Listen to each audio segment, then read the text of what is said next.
நம்முடைய பிதாவாகிய தேவனிடமிருந்தும் ஆண்டவராகிய இயேசு கிறிஸ்துவிடமிருந்தும் நம் அனைவருக்கும் கிருபையும் சமாதானமும் பெருக கடவது. ஆமென். தலைகளை தாழ்த்தி ஜெபம் செய்வோம்.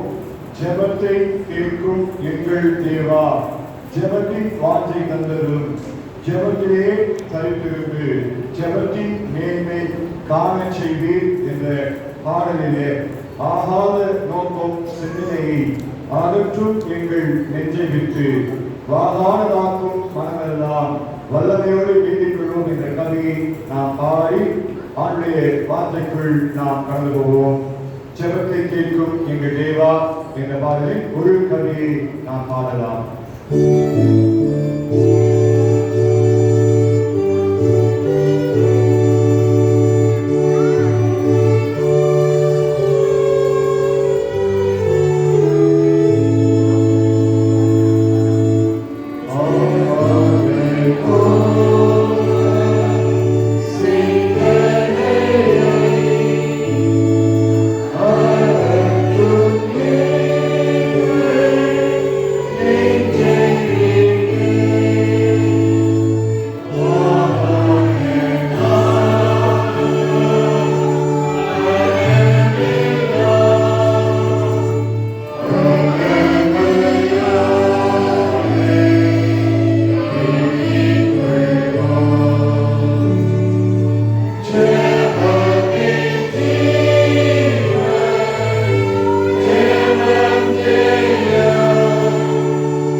ஜெபத்தை குறித்த சிந்தனையை எங்கள் முன் இந்த நாளில் நீ வைக்க விரும்புகிறேன்.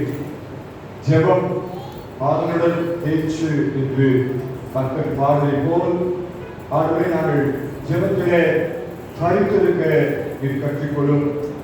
நாங்கள் எப்படி ஜெபிக்க வேண்டும், ஜெபத்தின் அவசியம் என்ன, எப்படி ஜெபிக்க கூடாது என்பதை வேதவசனங்களின் ஊடாய் நீர் எங்களுக்கு சுட்டி காண்பிப்பீராக. இயேசு ரட்சகரின் மூலம் கேட்கிறவர்கள் நல்ல பிதாவே, ஆமென். கிறிஸ்தவர்கள் அன்பான திருச்சபை மக்களே, உயிர்த்தெழுந்த பண்டிகைக்கு பின் வரக்கூடிய 5ஆம் ஞாயிற்காக கொடுக்கப்பட்டிருக்கின்ற பிரசங்க பகுதி மத்தேயு சுவிசேஷம் 6வது அதிகாரம். மத்தேயு 6வது அதிகாரம் வசனங்கள் 5 துவங்கி 13 உடைய வசனங்கள் 5 துவங்கி 13 உடைய எல்லாரும் எடுத்து இணைந்து அதை வாசிக்கலாம். அன்றியும் நீ ஜெபம் பண்ணும்போது ஆயத்தக்காரரை போல் இருக்கிறார். வருஷக்காரர்களாய் அவர்கள் ஜெப ஆலயங்களிலும் வீதிகளிலும் சந்திகளிலும் இருந்து ஜெபம் பண்ண விரும்புகிறார்கள். அவர்கள் தங்கள் மண்ணை அடைந்து கீழ்ந்து மெய்யாகவே உங்களுக்கு சொல்கிறேன்.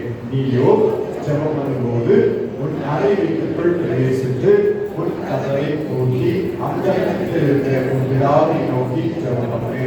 அப்பொழுது அந்த இடத்தில் பார்க்கிற உன் பிதா வெளியரங்கமாய் உனக்கு பலன் அளிப்பார்.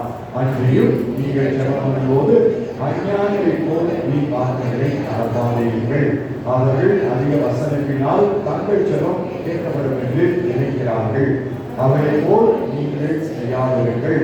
உங்கள் பிதாவை நோக்கி நீங்கள் வெற்றி கொள்வதற்கு முன்னமே உங்களுக்கு இன்னொரு தேவை என்று அவர் அறிந்திருக்கிறார்.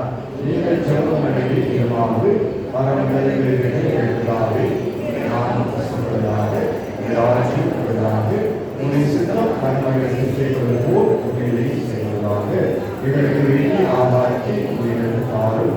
எங்கள் நாடுகளுக்கு நாங்கள் மதிப்பது போல் எங்கள் மனையும் எங்களை சோதனை கொடுக்கிறார்கள் தீவிரித்து வேண்டும் ஆராய் செய்வோம் அதனையும் எங்களுக்கும் உங்களுடைய சுவாமி.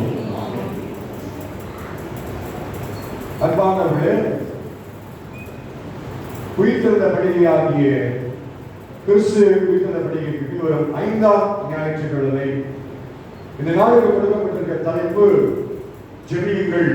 Rogate Christ is the intercessor in prayer. நமக்காய் பரிந்து பேசுகிறவராய் இயேசு இருக்கிறார். நீங்கள் ஜெபியுங்கள்.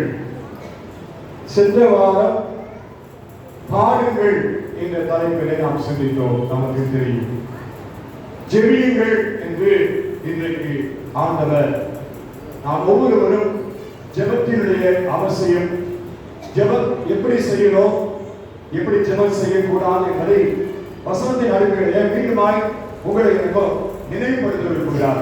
புதிதாய் ஒன்றும் இங்கு நமக்கு குறிப்பிடவில்லை. நாம் எல்லாவற்றையும் நினைவுபடுத்திக் கொள்வோம். ஜெபம் என்ற இந்த வார்த்தை கிறிஸ்தவத்தில் அவங்க எப்போ விவரம் தெரிய ஆரம்பிக்குதோ அப்போது நம்ம கேள்விப்படுவாங்க. பெற்றோங்க பிள்ளைகளை பார்த்து கேட்கிற கேள்வி, இன்றைக்கு ஜெபிக்கிறீர்களா, வேதவசனம் வாசிக்கிறீர்களா? ஆலயத்தில் நியாயப்படி ஆசிரியர்கள் பிள்ளைகளை கேட்கிற கேள்வி அதுதான். ஆயர்களும் மக்களை கேட்கிற கேள்வி அதுதான். யாருமே ஜெபம் என்பது எனக்கு தெரியாதுன்னு நாம் சொல்ல இயலாது, சொல்ல முடியாது. சில சமயங்களில் ஒருவர் இப்படி பகிர்ந்து வந்தார். அவர் தன்னுடைய திருச்சபையில ஒரு பெரிய ஒரு மூப்பராய் அவர் இருந்தார். அவர் கடந்து ரோட்ல போயிட்டு போது எடுத்த அவங்க சபையை சேர்ந்த வாலிப பிள்ளைகளை முன்பாக வந்தாங்க. அதை எதிர்கொண்டு வந்தாங்க. இவர் நெருங்கும் போது அவங்க கொஞ்சம் திரும்பிட்டாங்க. வேறு வழியா போகலான்னு திரும்பினாங்கன்னு தெரியாது. சற்று கிட்ட போன பிறகுதான் இவரை பார்ப்பதற்கென்று அவர்கள் விலகி போனார்கள். பார்க்க வேண்டாம் என்று சொல்லி விலகி போனார்கள். இவர் தன்னுடைய காரணத்தை சொன்னார். ஏன் அவங்களை பார்த்தா, அப்பா இன்னைக்கு நீங்க ஜெபம் பண்ணீங்களா, வேதவசனம் வாசிங்களான்னு கேட்பேன். அதுக்காக அப்படியே அவங்க திரும்பி போயிட்டாங்க அப்படின்னு சொல்லி அவர் சொன்னார். அது ஜெபம் என்பது அவசியம் நம்முடைய வாழ்க்கையிலே என்பதை மறுபடியும் நமக்கு ஆண்டவர் நினைவுபடுத்த விரும்புகின்றார். இப்படி ஆண்டவரை உயர்த்தி பாட வேண்டும், துதிக்க வேண்டும் என்று சென்ற வாரம் சிந்தித்தோமோ அதே போல அவரோடு கூட நாம் பேச வேண்டும். ஜெபம் என்பது பகலின் பேச்சு, அவரோடு கூட நாம் உரையாடுவது, அவர் நமக்கு திரும்பி என்ன காரியம் சொல்றாரோ அதை கேட்பது. It's a two-way communication. நாம் மட்டுமே ஜெபித்து விட்டு எல்லாவற்றையும் அவருடைய பாதங்களை கொடுத்துவிட்டு திரும்பி வந்துவிடக் கூடாது. சற்று நேரம் அமர்ந்திருந்து அவர் நமக்கு சில காரியங்களை உணர்த்தி காட்டுவார். அதை கேட்பதற்கும் நாம் பழக வேண்டும் என்று ஆண்டவர் உங்களையும் என்னையும் அழைக்கின்றார். அதை பரிசுத்த பிதாவோடு நாம் பேச வேண்டுமானால் நாம் பரிசுத்தராய் இருக்க வேண்டியது அவசியம். அதிகாலையிலே ஆண்டவர் இயேசு கிறிஸ்து ஜெபித்தார். இரவு முழுவதும் ஆண்டவர் இயேசு கிறிஸ்து ஜெபித்தார். மாலையிலே ஜெபித்தார். நாமும் ஜெபிக்க அழைக்கப்படுகின்றோம். ஜெபம் என்பது நம்முடைய வாழ்க்கையுடைய அடிப்படை. பெரியவங்க அந்த காலத்தில் நமக்கு சொல்லுற காரியம், ஜெபம் இல்லாத வீடு கோயில் இல்லாத வீடு, ஜெபமே ஜெயம் என்று சொல்லி கற்றுக் கொடுப்பாங்க நமக்கு. இன்றைக்கு நம்முடைய வாழ்க்கையில ஜெப வாழ்க்கை எப்படி இருக்கிறது என்பதை சற்று சிந்தித்து பார்க்க உங்களையும் என்னையும் ஆண்டவர் அழைக்கின்றார். அது மிக மிக அவசியம். சில தேவனுடைய அதிகாரிகள் நிறைய சொல்லியிருக்கிறாங்க. நூற்றுக்கணக்கானவே ஜெபத்தை குறித்து காரியத்தை சொல்லியிருக்கிறாங்க. ஒரு சில அறிவை மாத்திரம் நான் உங்களுக்கு வைக்க விரும்புகிறேன். ஜெபம் என்பது பொழுதுபோக்கு அல்ல. ஜெபம் என்பது பொழுதுபோக்கு அல்ல. தேவ சமூகத்தில் எவ்வளவு நேரம் நாம் இருக்கிறோமோ, எவ்வளவு நேரம் தங்கி இருக்கிறோமோ, அவருடைய பிரசன்னத்தை நாம் அனுபவிக்க முடியும் என்று ஒரு அறிஞர் சொல்லுகின்றார். அதே போல ஜெபிக்கிற ஒரு மனிதனை தான் விரும்புகிறபடியாக அவர் உருவாக்குகிறார். ஜெபிக்கும் போதுதான் ஆண்டவர் நம்மை உருவாக்குகிறார்.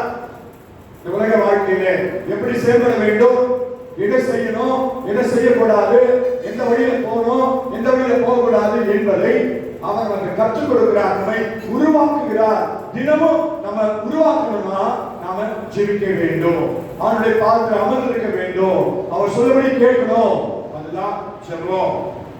மார்ட்டின் லூத்தர் சாஸ்திரியார் வல்லமையால் ஆண்டவராலே பயன்படுத்தப்பட்ட ஒரு மனிதன் போப்புக்கு நேரே நின்று here I stand, எல்லா காலங்களிலும் வேதவசனம் தான் எனக்கு அடிப்படை என்று சொல்லக்கூடிய ஒரு அறிஞர் முன்னால அவர் தைரியமாக பேசினார். காரணம் அவருடைய ஜெபம். அவர் சொல்றார், 2 மணி நேரம் ஒரு நாள் நான் ஜெபிக்கிறேன்னா என்னுடைய எல்லா வேலைகளிலும் பிசாசு குறுக்கிடுவதை நான் கண்டிருக்கிறேன் என்று சொல்கிறார். 2 மணி நேரம் ஒரு நாள் ஜெபிக்கிறேன்னா என்னுடைய வாழ்க்கையில பிசாசு என்னுடைய வேலையை குறுக்கிடுகிறான் என்பதை நான் அறிந்திருக்கிறேன் என்று அவர் சொல்லுகின்றார். அதே போல எல்லாரும் ஜெபத்தை பற்றி சொல்றாங்க. இன்னொரு அறிஞர் சொல்கிறார், ஜெபம் இல்லாத ஒரு பிரசங்கம் மக்களை சாகடிக்கும் பிரசங்கம் என்று சொல்கிறார். ஜெபம் இல்லாம, ஜெப ஆயத்தம் இல்லாம பிரசங்கம் செய்தால் மக்களை சாகடிக்கிற பிரசங்கம் என்று அவர் குறிப்பிடுகிறார். ஆகவே ஜெபம் என்பது ரொம்ப ரொம்ப அவசியம். நாம் எல்லாரும் போராடி ஜெபிக்கிறோம், நாம் எல்லாரும் கண்ணீரோடு ஜெபிக்கிறோம், நாம் எல்லாரும் இடைவிடாமல் ஜெபிக்கிறோம். ஆண்டவர் அதை விரும்புகிறார். காரணம், இந்த உலகம் பொல்லாங்கன் கையில் இருக்கிறது. இந்த உலகத்தை ஆண்டவர் நமக்கு கொடுத்தார், மனுக்குலத்துக்கு கொடுத்தார். ஆனால் வீழ்ந்து போனது எதனால்? பொல்லாங்கன் கையில நாம் அதை கொடுத்து நாம் வீழ்ந்து போனோம். மரணம் தான் உலகத்திற்கு வந்தது. Death was not in the original creation of God. ஆண்டவர் மரணத்தை படைக்கல, நாம் பாவம் செய்து வீழ்ந்து போனோம். அதற்காக இப்ப நாம ஜெபிப்பது அவசியம். ஜெபித்தால் ஜெயம் நமக்கு உண்டு. சாத்தானை மேற்கொள்ள முடியும். நாம் உலகத்துல சாட்சியாய் வாழ முடியும். உலக வாழ்க்கையில நாம் செய்யற காரியங்கள பிரச்சனை வரும், சோர்வு வரும், துன்பம் வரும், விலையினம் வரும், பல பிள்ளைகள் வரும், மனவாரம், துக்கம், இழப்பு, எல்லாவற்றின் மத்தியிலும் ஜெபம் இருந்தால் நாம் சாட்சியாய் இருக்க முடியும் என்று உறுதியாய் ஆண்டவர் நமக்கு கற்றுக் கொடுத்திருக்கிறார். ஆகவே முதலாவது ஜெபத்தினுடைய அவசியம் என்ன, ஜெபம்னா என்ன, ஜெபத்தின் அவசியம் என்ன என்பதை வசனங்கள் நமக்கு மிக தெளிவாய் கற்றுக் கொடுக்கிறது. ஜெபம் என்பது பாரனுடன் பேச்சு, பெற்றோர்களோட, நண்பர்களோட, நம்முடைய மக்களோட எப்படி நாம உரையாடுகிறோமோ அப்படி பிதாவோடு படைத்தவரோடு உரையாடுவதுதான் ஜெபம் என்று நாம் பார்க்கின்றோம். ஒவ்வொரு நாளும் மனதை ஒருமுகப்படுத்தி ஒரு பிரத்யேகமான நேரத்தில் ஆண்டவரோடு நாம் பேச வேண்டும். நமக்கு எப்போ நேரம் கிடைக்குமோ அப்போ போய் அல்ல, பிரத்யேகமான ஒரு நேரத்தை நாம் வைக்க வேண்டும். அந்த நேரத்தில் ஆண்டவரோடு நாம் பேச வேண்டும் என்று கர்த்தர் உங்களுக்கும் எனக்கும் கற்றுக் கொடுக்கிறவராக இருக்கிறார். நாம் மட்டும் அல்ல, இணைந்து நாம் ஜெபிக்க, ஒருவரை ஜெபிக்க அழைக்கப்படுகிறோம். தனிச்சபம் அவசியம், குடும்ப ஜெபம் அவசியம், திருச்சபைக்கு வந்து கூடி ஜெபிக்கிற கார்ப்பரேட் பிரேயர் அவசியம், personal prayer, family prayer and corporate prayer. இது மூன்றும் ஒரே மாதிரி போனா சபையில ஆசீர்வாதத்தை நிறைவாய் பார்க்க முடியும். ஜெபம் இல்லாத சபை ஆத்துமாக்களை ஆதாயப்படுத்த முடியாது. ஜெபம் இல்லாத சபை எந்த நேரத்திலோ ஆண்டவருடைய ராஜ்யத்திற்கு தகுதி அடைய முடியாது. நாம் ஜெபிக்க அழைக்கப்பட்டிருக்கிறோம் என்பதுதான் அடிப்படை உண்மை என்பதை ஆண்டவர் உங்களுக்கும் எனக்கும் இந்த நாளிலே கற்றுக் கொடுக்கிறார். 2 பாடல்கள், அந்த வரிகள் ஒவ்வொன்றும் நமக்கு அதை எடுத்துக்காட்டுகளை நாம் பாடினோம். இனிமேலும் ஜெபத்தை கேட்கும் எங்களுடையவா இந்த பாடலை பாட இருக்கின்றோம். சங்கீதங்களில 34ஆம் சங்கீதம் 15வது வசனம், 34:15.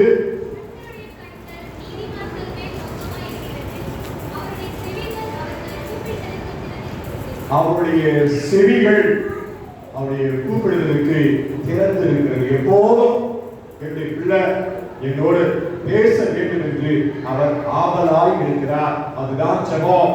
ஜெபத்தினுடைய அவசியம். நாம் ஜெபிக்கணும் என்கிறதை ஆண்டவர் விரும்புகிறார். ஆதாம் ஏவாள் படைக்கப்பட்ட போது தேவாதி தேவன் ஏதேன் தோட்டத்தில் வந்து உலாவி அவங்களோடு கூட உரையாடுவார், பேசுவார். ஒரு நாள்ல அப்படி அவர்கள் அங்கு காணோம், தன்னை ஒழித்துக் கொண்டார்கள். இதா வேதனையோடு ஆதாமே ஆதாமே நீ எங்கே இருக்கிறாய் என்று கூப்பிட்டதை நாம் ஆதியாகமத்தில் வாசிக்கிறோம். ஆகவே நாம் ஆண்டவரோடு பேசுவதற்கு பிரத்யேகமான நேரத்தை ஒதுக்க வேண்டும். இன்றைக்கு சங்கீத பகுதியா 28வது சங்கீத வாசித்தோம். அதுல 2வது வசனத்தை மறுபடியும் வாசிப்போம்.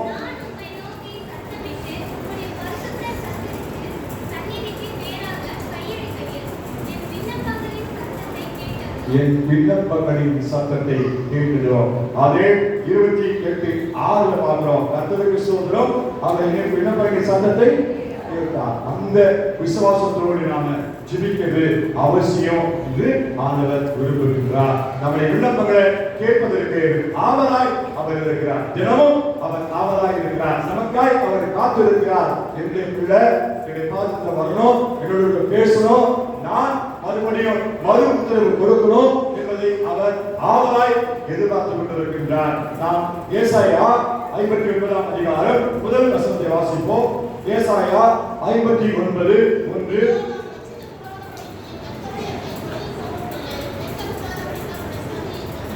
கேட்க கூடாதபடி அவருடைய செவி மந்தமாகவில்லை.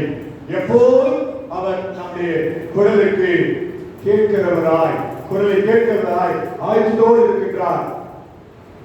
அவர் உறங்குவதும் இல்லை, தூங்குவதும் இல்லை என்று 120 வசனங்களை வாசிக்கிறோம். அவர் எப்போதும் நமக்காய் நம்மை கேட்டு நமக்கு ஆசீர்வாதத்தை கொடுக்க ஆவலாய் அவர் இருக்கிறார். ஏசாயா 65ஆம் அதிகாரம் 24ஆம் வசனம் சொல்கிறது. ஏசாயா 65:24.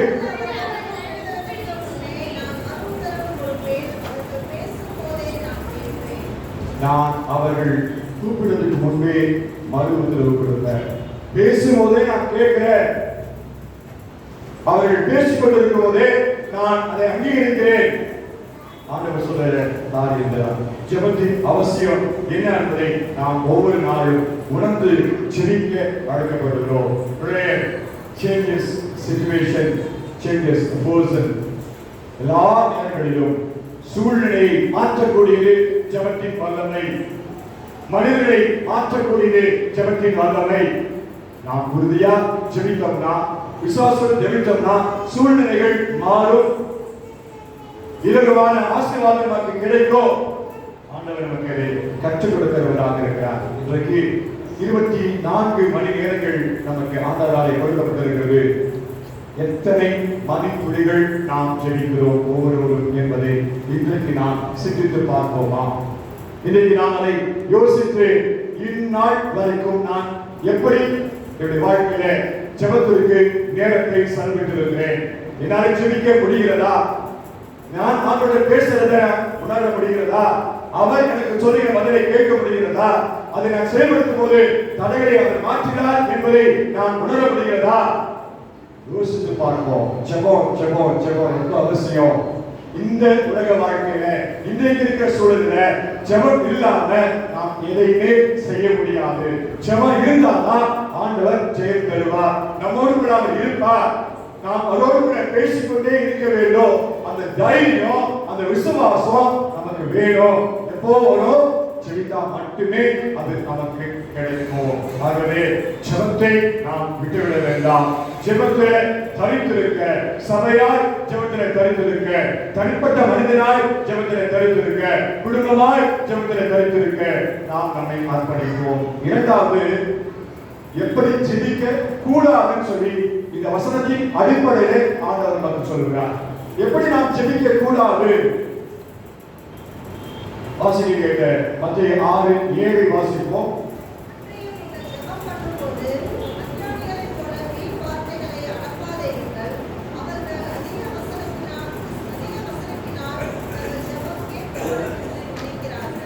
வீண் வார்த்தையினாலே அளப்பாதீர்கள் அப்படின்னு ஆண்டவர் சொல்றார். இதுக்கு ஒரு சிறந்த ஒரு உதாரணம் பரிசேயன் ஆயக்காரன் ஜெபம். நாம பல முறை அதை சிந்தித்து இருக்கிறோம். பரிசேயன் ஜெபம் என்ன செய்யறான்? நான் எல்லாத்திலையும் தசமமாக கொடுக்கிறேன், நான் தவறாம ஜெபம் பண்றேன், உபவாசிக்கிறேன் என்று தன்னுடைய பெருமையை பிதாவுக்கு சொல்றான். இது விண்ணப்பமே அல்ல, பெருமையை நிலைநாட்டுகிற ஒரு காரியம். அதுதான் ஆண்டவர் சொல்றார். வீண் வார்த்தைகள் நமக்கு ஜெபத்துல வேண்டாம். நாம ஜெபிக்கிறது ஆண்டவருக்கு எல்லாமே தெரியும். தாழ்மையா நம்ம ஜெபிக்கிறதுடைய பெருமையை நாம் ஆண்டவருக்கு எடுத்து காட்டுவதற்காக, மற்றவர்களுக்கு அதை பார்க்க வேண்டும் என்பதற்காக நாம் ஜெபிக்க வேண்டாம். யூதர்கள் 3 முறை ஜெப ஆலயத்தில் போய் ஜெபிப்பாங்க, நமக்கு தெரியும். காலை, மதியம், மாலை 3 மணி நேரங்கள். தானியேல் புத்தகத்தில் நாம் வாசிக்கின்றோம். தானியேல் 6ஆம் அதிகாரம் 13ஆம் வசனத்தை வாசிப்போம். தானியேல் 6:13.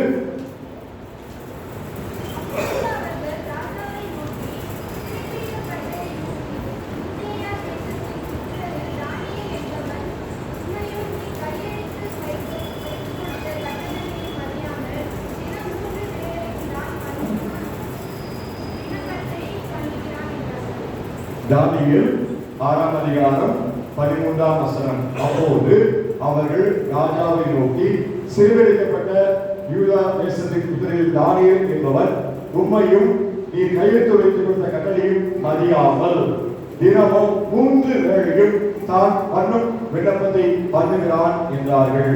வழக்கமா அவங்க ஜெபிப்பது வழக்கம். தானியேல் விசுவாசத்தோடு ஜெபிக்கிற மனிதனாய் ஜெபித்தான்.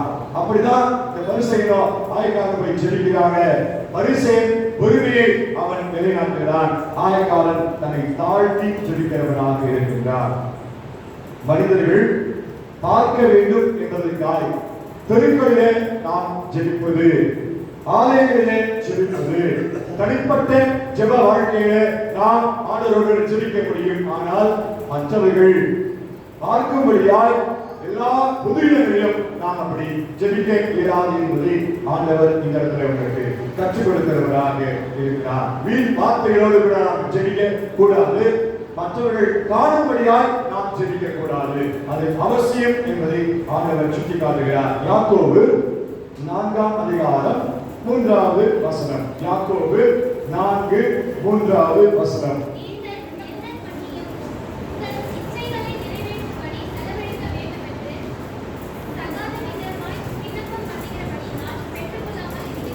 தகாத விதமாய் விண்ணப்பம் பண்ணினால் நீங்கள் பெற்றுக்கொள்ள மாட்டீர்கள். ஆகவே இருதயத்தில் தகாத எண்ணத்தோடு நாம் விண்ணப்பிக்க முடியாது. நாம் பாடல்ல 171வது கீர்த்தனை பாடல் சொல்கிறது, ஆகாத நோக்கம் சிந்தனையை அகற்றும் எங்கள் நெஞ்சை விட்டு வாகானதாக்கும் மனமெல்லாம் வல்லமையோடு வேண்டிக் கொள்வோம் என்று பக்தன் பாடுகிறார். ஆகாத நோக்கத்தோடு நாம் விண்ணப்பித்தால் அந்த விண்ணப்பம் ஜெபம் ஏற்றுக்கொள்ளப்பட மாட்டாது என்று ஆண்டவர் சொல்கிறார். ஒரு மனிதன் ஜெபிக்கிற ஒரு மனிதன் எல்லாத்தையுமே அவன் ஜெபித்து பெற்றுக் கொள்வது வழக்கம். ஒரு நாள் அவன் ஜெபித்தான், எனக்கு ஒரு நல்ல புதிய ஒரு கார் வேண்டும் என்று அவன் ஜெபித்தான். அடுத்த நாள் பாவம் அவனுடைய கார் வாங்குவதற்கு ஆண்டவர் கிருபை செய்தார். அது வாங்கி தன்னுடைய வீட்டில் போர்ச்சுகோல இருந்துட்டான். அடுத்த நாள் காரில் எடுத்து பார்த்தா அவனுக்கு எதிர் வீட்டில் அதே மாதிரி 2 கார் இருந்துச்சு. இவனுக்கு நமக்கு ஒரு கார் தான் இருக்கு, அவங்க 2 காரை எப்படி வாங்கினாங்கன்னு சொல்லி அடுத்த நாள் இன்னொரு காரியத்துக்காக அவன் ஜெபம் பண்ணினான். தனக்கு வீடு இருந்தாலும் இன்னொரு நல்ல ஒரு பெரிய ஒரு வீடு வேண்டும் என்று சொல்லி அவன் விண்ணப்பித்தானாம். விரைவாக கூடிய நேரத்தில் அவனுக்கு அந்த வீடை ஆண்டவர் கொடுத்தார். அடுத்த நாள் தாய் கேள்விப்பட்டான், அந்த எதிர் வீட்டில் 2 கார் இருந்தவங்க வீட்டுக்கு அவங்க புதுசா 2 பங்களா வாங்கிட்டாங்கன்னு கேள்விப்பட்டான். இவனுக்கு கொடுக்க முடியவில்லை. ஜெபிக்கிற மனிதன் தான். ஆனால் இப்போ என்ன அவனுடைய உள்ளத்துல ஒரு தகாத எண்ணம் வந்தது. ஆண்டவர் போய் என்ன ஜெபம் பண்ணினான்னா, ஆண்டவரே எனக்கு 2 கண்ணுல ஒரு கண் தெரியாம போயிடும் அப்படின்னு. ஆண்டவர் அதை அங்கீகரிக்க மாட்டார் என்பதை உணராமல் அவன் ஜெபம் செய்து அவன் தன்னைத்தானே அழிவுக்குள்ளாய் அவன் சென்று தன்னை அழித்துக் கொள்கிற ஒரு பாதைக்கு போனான். நான் ஒரு கற்பனையாய் ஒரு கதையை சொல்கிறேன். அவனுடைய தகாத விண்ணப்பம் நமக்கு வேண்டாம் என்று ஆண்டவர் சொல்கிறார். அதே போல சங்கீதங்கள் 66:18 சங்கீதம் 66ஆம் அதிகாரம் 18வது வசனம்,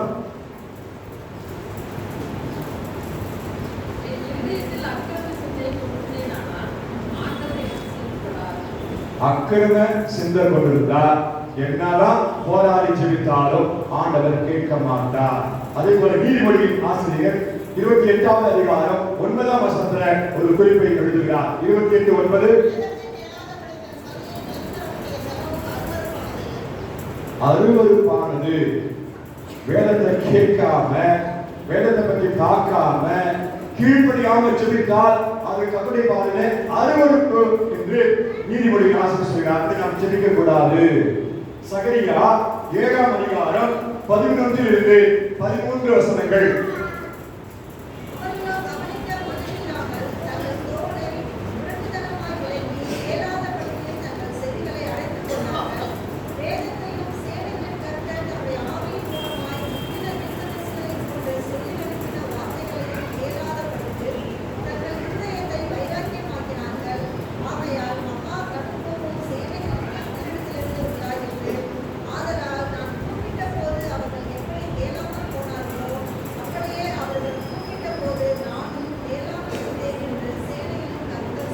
நான் கூப்பிடும் போது, என்னுடைய வசனத்தை சொல்லும் போது அவங்க கேட்கலன்னா, அவர்கள் கூப்பிடும் போதும் நான் கேட்க மாட்டேன்.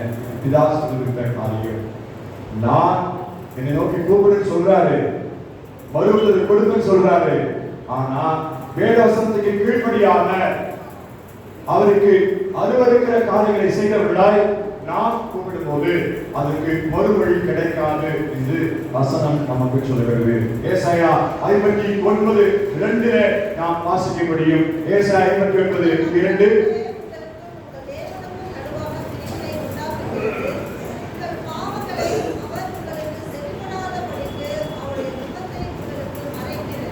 பாவங்கள் தான் நம்முடைய விண்ணப்பங்களுக்கு கர்த்தர் பதில் கொடுக்காதபடி தடை செய்கிறது. ஆகவே நம்மை தற்பரிசோதனை செய்து நம்மை அர்ப்பணித்து ஜெபம் செய்வோம். 12 காரியங்களை இந்த காரியத்தை செஞ்சா ஜெபம் கேட்கப்படாது என்று ஒருவர் குறிப்பிடுகிறார். 1, பிசாசை நாம குற்றம் சாட்டி ஜெபிக்க கூடாது. 2, பிதாவை மறந்து விடாமல் ஜெபிக்க வேண்டும். 3, மத்தியஸ்தரை எப்போது நாடி போக வேண்டும். அவங்க ஜெபிக்கிறாங்க, இவங்க ஜெபிக்கிறாங்க என்று நாம் இக்கட்டு நேரத்தில் சில சமயங்களில் நாம் மற்றவருடைய ஜெபத்தை கேட்கிறோம், ஆயர்களுடைய ஜெபத்தை கேட்கிறார்கள், மற்றவருடைய ஜெபத்தை கேட்கிறார்கள். எப்போதுமே மத்தியஸ்தை தேடி நாம் போகக்கூடாது. இறுதியில் பகையோடு ஜெபிக்க கூடாது. நம்முடைய விண்ணப்பங்களில விசுவாசம் இல்லாமல் ஜெபிக்க கூடாது. உலக சிந்தை நம்முடைய ஜெபத்தில் நேரடி இருக்கக்கூடாது. அதிகமாய் நாம் நம்முடைய காரியங்களுக்காய் அதிகம் கொண்டு ஜெபத்தில் இருக்கக்கூடாது. இயல்பற்ற விதத்தில் நாம் ஜெபிக்க கூடாது. நாம் இந்த உலக வாழ்க்கையில பெருமை பாராட்டி ஜெபிக்க கூடாது. இப்படி எல்லாம் நம்ம ஜெபித்தால் நம்முடைய ஜெபம் அங்கீகரிக்கப்பட மாட்டாது. ஆகவே ஜெபத்தின் அவசியம், எப்படி ஜெபிக்க கூடாது, மூன்றாவதாக எப்படி நாம் ஜெபிக்க வேண்டும் என்பதை வசனத்தின் மூலமாய் ஆண்டவர் நமக்கு கற்றுக் கொடுக்கிறவராக இருக்கின்றார். ஜெபிப்பதற்கு நாம் முன்னுரிமை கொடுக்க வேண்டும். முதல்ல சில மணித்துளிகள் ஆண்டவரை துதிக்கணும், அதை நாமத்தை சொல்லி அவரை மகிமைப்படுத்தணும். அடுத்த பாட்சிக்குள் நாம் வந்து வரும்போது ஆண்டவருடைய சமூகத்தில் வசனங்களை தியானிக்க, சில காரியங்களுக்காக நம்மை ஒப்புக் கொடுக்க, மனசாபப்பட நம்மை அர்ப்பணிக்க வேண்டும். அந்த வசனங்கள் நமக்கு சில காரியங்களை உணர்த்தி காட்டும் போது அதை விட்டுவிடுவதற்காக நாம் விண்ணப்பிக்க வேண்டும். மூன்றாவதாக மற்றவர்களுக்காக ஜெபிக்க வேண்டும். நான்காவது நமக்காக ஜெபிக்க வேண்டும். இப்படிப்பட்ட ஜெபங்கள் நிச்சயமாய் கர்த்தராலே அங்கீகரிக்கப்படுகிறது என்பதை ஆண்டவர் நமக்கு உணர்த்தி நினைவுபடுத்தி காட்டுகிறவராக இருக்கின்றார். நாம் எப்படி ஜெபிக்கிறோம்? 2 நாளாகமும் 7ஆம் அதிகாரம் 14ஆம் வசனம். எல்லாருக்கும் தெரிஞ்ச வசனம். 2 நாளாகமும் 7ஆம் அதிகாரம் 14ஆம் வசனம்.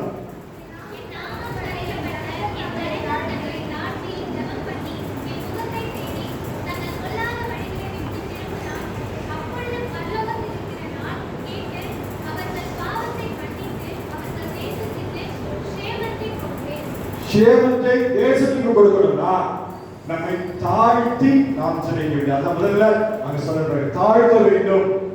ஆயக்காரனை தாழ்த்தினான், பரிசேயன் தன்னை உயர்த்தினான். ஆனால் ஆயக்காரன் ஜெபம் கேட்கப்பட்டது, தாழ்மையுள்ள ஜெபம் கேட்கப்படும். அப்படி நாம ஜெபிக்கணும். அதான் ஆண்டவர் விரும்புகிறார். லூக்கா 18:13 நம்ம வாசிக்க முடியும். லூக்கா 18ஆம் அதிகாரம் 13ஆம் வசனம்.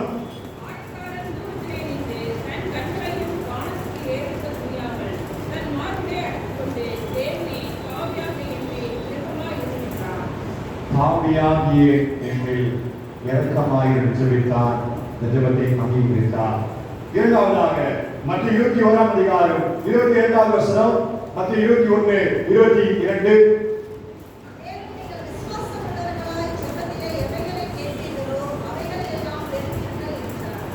விசுவாசத்தோடு நாம் கேட்க வேண்டும். கானானிய பெண்ணிருந்த விசுவாசம், 100க்கு அதிபதி இருந்த விசுவாசம் நமக்கு தேவை.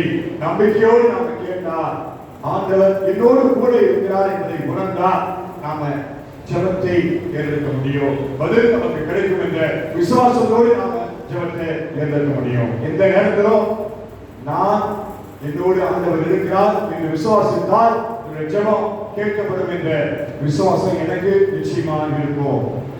ஒரு கப்பல்ல மக்கள் தியானம் பண்ண போனாங்க. நிறைய பேர் இருந்தாங்க. சின்ன 2 பசங்க விளையாடி கொண்டு இருந்தாங்க. அப்போ ஒரு சின்ன காற்று வந்தது, மழை வந்தது, கப்பல் அசைய ஆரம்பித்தது, சீற்றம் அதிகமானது. மக்கள் எல்லாரும் பயம் பிடித்து அங்கிருந்து ஓடினாங்க. போய் மாலுமிட்ட கேட்கிறோம், அவங்களை கேட்கிற எங்களுக்கு என்ன செய்வது, எப்படி தப்பிப்பது, என்ன செய்ய போறோம், யார் உயிர் பிழைக்க போறோம், லைஃப் ஜாக்கெட்லாம் இருக்கா, எல்லாம் காரியத்தையும் பேசி கொண்டிருந்தாங்க. ஆனா 2 சிலர்கள் மட்டும் எதை பத்தியுமே கவலைப்படல. பாடு ஓட்டி விளையாண்டு இருந்தாங்க இந்த கப்பல்ல.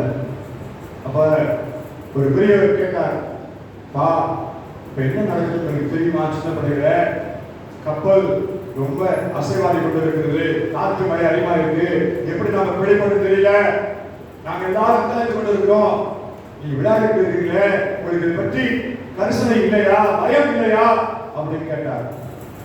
அதுல ஒரு சிறுவன் தெளிவாய் சொன்னான், பயமே இல்லை. ஏன்னா இந்த கப்பலை இயக்குகிற மாலுமி என்னுடைய அப்பா, அவருக்கு தெரியும் நாங்க 2 பேரும் இருக்கோம், எப்படி அவரை கரை சேர்க்கணும் அவருக்கு தெரியும். அவர் தான் இயக்கி கொண்டிருக்கிறார். நாங்கள் பயப்பட வேண்டியதில்லை, கவலைப்பட வேண்டியதில்லை என்று இந்த 2 பிள்ளைகள் ஒருவர் சொன்னாராம். கிறிஸ்துவுக்குள் அன்பானவர்களே, இந்த உலகத்துல நமக்கு பயம் வரும், பிரச்சனை வரும், அதிர்ஷ்டை வரும், கொரோனா வரும், எல்லாம் வரும். ஆனால் நாம் விசுவாசத்தோடு ஜெபிக்க நம்மை அர்ப்பணித்தால், கர்த்தர் என்னோடு கூட இருக்கிறதை உணர்ந்து நாம் ஜெபித்தால் நமக்கு ஜெயம் கிடைக்கும் என்பதை ஆண்டவர் நமக்கு கற்றுக் கொடுக்கிறார். அதே போல யோவான் 14ஆம் அதிகாரம் 13வது வசனம். யோவான் 14ஆம் அதிகாரம் 13வது வசனம்.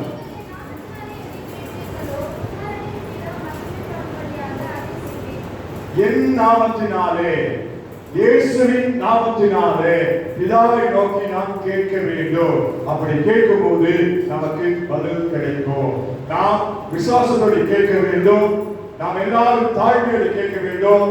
எல்லாவற்றுக்கும் மேலாக இயேசு இயேசு இயேசு என்ற நாமத்தில் நாம் கேட்க வேண்டும். இயேசு என்ற நாமம் இல்லாமல் வேறு ரட்சிப்பு நமக்கு இல்லை என்று ஆண்டவர் நமக்கு கற்றுக் கொடுக்கிறார். அப்படிப்பட்ட ஜெபம் நமக்கு தேவை. இன்றைக்கு வாசிக்க கேட்ட சுவிசேஷ பகுதியில யோவான் 14ஆம் அதிகாரத்துல 23ஆம் வசனம் நமக்கு கற்றுக் கொடுக்கிற காரியம் அதுதான்.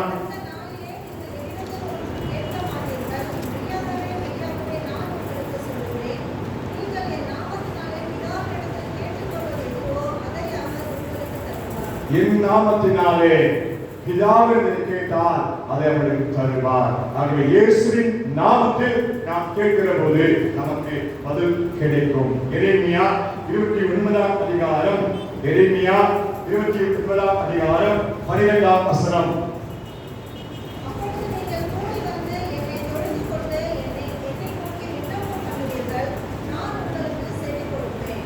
நான் உங்களுக்கு செவி கொடுப்பேன்.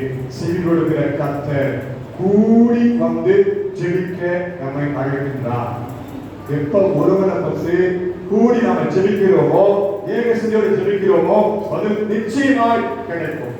தாழ்மையோடு ஜெபிக்க வேண்டும், விசுவாசத்தோடு ஜெபிக்க வேண்டும், இயேசுவின் நாமத்தில் ஜெபிக்க வேண்டும், கூடி வந்து நாம ஜெபிக்க வேண்டும். அது ரொம்ப ரொம்ப அவசியம். செயின் பிரேயர் அவசியம், பிரேயர் வாக் அவசியம், இரவு ஜெபம் அவசியம், உபவாச ஜெபம் அவசியம்.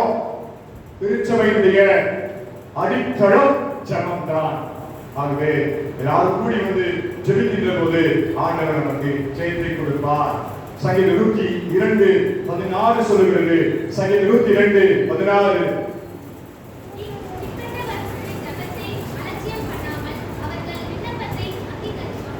அலட்சியம் பண்ண மாட்டார், அங்கீகரிப்பார். திக்கற்றவருடைய ஜெபத்தை அவர் அங்கீகரிப்பார். யாரெல்லாம் இந்த உலகத்தின் மனிதர்களாலே உதாசீனப்படுத்தப்படுகிறோமோ, தள்ளப்படுகிறோமோ, நிந்திக்கப்படுகிறோமோ, வேதனையோடு இருக்கிறோமோ, அவர்கள் எல்லாம் ஆண்டவர் ஏற்று ஆசீர்வதித்து வழிநடத்துகிறவராக இருக்கிறார். அந்நாள் ஜெபத்தை அவர் அங்கீகரித்தார். கானானியர்களுடைய அந்த வேண்டுதலை அங்கீகரித்தார். எல்லாராலும் புறக்கணிக்கப்பட்டாலும் 12 ஆண்டுகளாய் பெரும்பாடுள்ள ஒரு பெண்ணாய் இருந்தாலும் அவருடைய வல்லமை அந்த மகளை சுகப்படுத்தியது. கிறிஸ்துவுக்குள் அன்பான திருச்சபை மக்களே, அப்படிப்பட்ட ஒரு ஜெப வாழ்க்கையை ஆண்டவர் உங்களுக்கும் எனக்கும் தந்திருக்கிறார். அதை நாம் செயல்படுத்த விரும்ப அவர் விரும்புகின்றார். நாம ஜெபிக்க முடியாது, அவர் ஜெபிக்க வச்சாதான் நம்ம ஜெபிக்க முடியும். அந்த அனுபவம் எல்லாருக்கும் இருக்கும். ஜெபித்த பல நேரங்களில் ஜெபிக்க அமருவோம், பல சிந்தனைகள் வந்து ஜெபிக்கவே முடியாது. ஆண்டவருக்கு ஒப்பு கொடுத்து ஆண்டவரே நீங்க என்ன ஜெபிக்க வைங்கன்னு சொன்னா மணி நேரங்கள் போகிறதே தெரியாது. எவ்வளவு மணி நேரம் ஜெபிக்கிறது நமக்கே தெரியாது. கடைசி வரைக்கும் ஆண்டவருடைய பிரசன்னம் நம்ம நிரம்பி கொண்டே இருக்கும். அந்த அனுபவம் உங்களுக்கு எனக்கும் தேவை. அந்த அனுபவம் இருந்துச்சுன்னா இந்த உலக வாழ்க்கையில பிசாசை மேற்கொள்ள முடியும், ஜெயமெடுக்க முடியும். அந்த ஜெப வாழ்க்கை இருந்துச்சுன்னா திருச்சபையிலே ஒருமனப்பாடு உண்டாகும். ஒருமனப்பாடு எங்க இல்லையோ அங்க வளர்ச்சி இருக்காது. ரோட்ல போறவங்க இந்த ஆலயத்தை பார்த்து கொண்டே போவாங்க. இந்த இடத்துல ஆண்டுடைய வசனம் சொல்லப்படுகிறதா, ஆண்டுடைய வசனத்துக்கு கீழ்படுகிறாங்களா, இங்க சண்டை நடக்குதா பார்த்து கொண்டு போவாங்க. பேசுற வார்த்தைகள் கவனமாக இருக்க வேண்டும். நொறுக்கப்படுகிற என்று ஜெபிக்க வேண்டும் என்ற தவறான காரியங்களை இந்த தேசத்துல ஆலயத்துல பேசக்கூடாது. அதுதான் ஆண்டவர் விரும்புகிறார். அடுத்த வாரத்துல புதுக்குழு கூட இருக்கிறது. நாம் எல்லாருக்கும் பேச உரிமை உண்டு. ஆனா பேசும்போது மற்றவர்கள சொல்லுகிற வார்த்தைக்கு நாம் எந்த இடத்தில் இடையில பேச வேணும். தேவையற்ற காரியங்கள் பேசக்கூடாது. காரணம் ஆண்டுடைய பிரசன்னம் இருக்கிறது. கர்த்தருக்கு விடாக்கிறார், அவர் கேட்டுக்கொண்டிருக்கிறார். அந்த விசுவாசம் நமக்கு தேவை இருந்துச்சுன்னா, அப்படிப்பட்ட நம்பிக்கை நமக்கு இருந்துச்சுன்னா ஒரு மனப்பாடோடு கூட நாம் செயல்பட முடியும். அதற்கு நாம் ஜெபிக்க வேண்டியது அவசியம். நீங்க ஒவ்வொருவரும் இந்த ஒரு வாரம் முழுவதும் ஜெபிக்க வேண்டியது அவசியம். உபவாசம் இருந்து ஜெபிக்க வேண்டியது அவசியம். ஏன்னா மிஷனரியுடைய கண்ணீர் ரத்தம் சிந்துதல் இந்த சபை உருவாக்கப்பட்டிருக்கு. வளர்ச்சி வேணும். ஒருவன் இருந்தாதான் வளர்ச்சி இருக்கும். ஒருவன் இல்லைன்னா வளர்ச்சி இருக்காது. கிறிஸ்துவுக்குள் அன்பானவர்களே, ஜெபத்தின் அவசியம், எப்படி ஜெபிக்க கூடாது, எப்படி ஜெபிக்கணும் உணர்ந்தவர்களாய் ஒப்பு கொடுப்போம், ஜெபம் செய்வோம், ஜெயம் எடுப்போம். கர்த்தர் நம்மை ஆசீர்வதிப்பாராக. ஆமென்.